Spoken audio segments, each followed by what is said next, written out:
Rosa Parks was born 108 years ago this Thursday. 65 years ago, she said no, sparking a movement that swept the nation. The fight against racial segregation, all sparked by one woman's willingness to say that little two-letter word, no.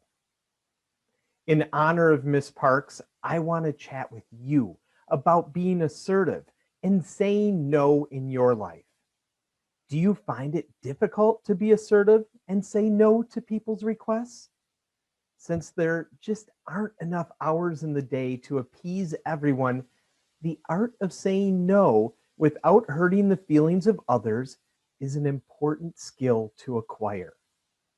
Saying no doesn't mean you have to be rude about it. There are plenty of polite, yet assertive ways you can tell people no when you need to. Here are 4 ways you can say no without being rude or impolite. First, no to now, but yes to later. I'm very busy at the moment. Perhaps someone else can help you. If not, I'll have the time later in the week to help you out. This is a great way to say no. It's assertive, but also positive and kind. You let the person know there's no way you can do what they're asking at the moment. However, you give them the option to ask someone else or wait until you have the time to help out. No, unless something changes, is the second option. I'm very flattered that you've asked me. However, I'm not currently in a position where I can take on this responsibility. Could we talk about this at another time if there's a change in my circumstances? This statement says no while being very polite.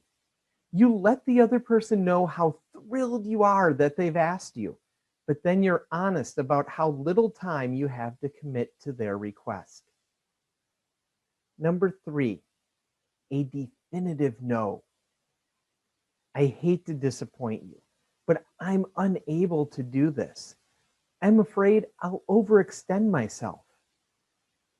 With this statement, you express regret for disappointing the person, yet you still let them know that this is a solid no. No doubt they'll understand you don't want to overextend yourself, which makes them sympathetic to the plight you're in as well. This answer is very kind and polite. Plus, it allows the other person to understand where you're coming from. 4, no to attend an event. I had a great time before, but I won't be able to make it this time since I'm already overscheduled.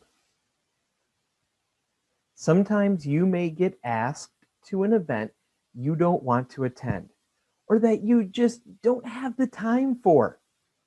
You don't have to feel obligated to go.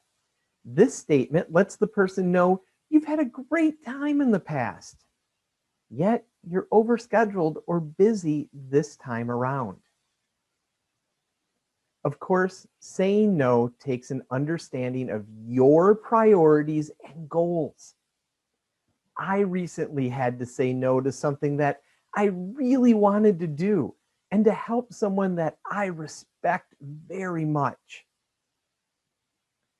I wrote out a list of pros and cons and ultimately came to the determination that while it was something I really wanted to do and for someone I really didn't want to say no to, it was actually in my best interest to decline that work assignment.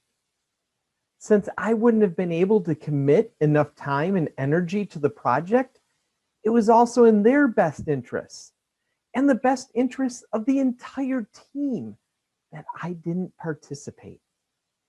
Nobody would have won in that situation. Saying no is never easy since we tend to default to being people pleasers and hate to let people down. The truth of the matter is, how often do those folks get our best? Or what are we losing in another area of our work or life due to this added commitment that doesn't align with our priorities or goals? Do yourself a favor and everyone else a favor and be willing to politely say no. For Awesome You, I'm Don Wadowitz, reminding you to live life to the fullest and be good to one another.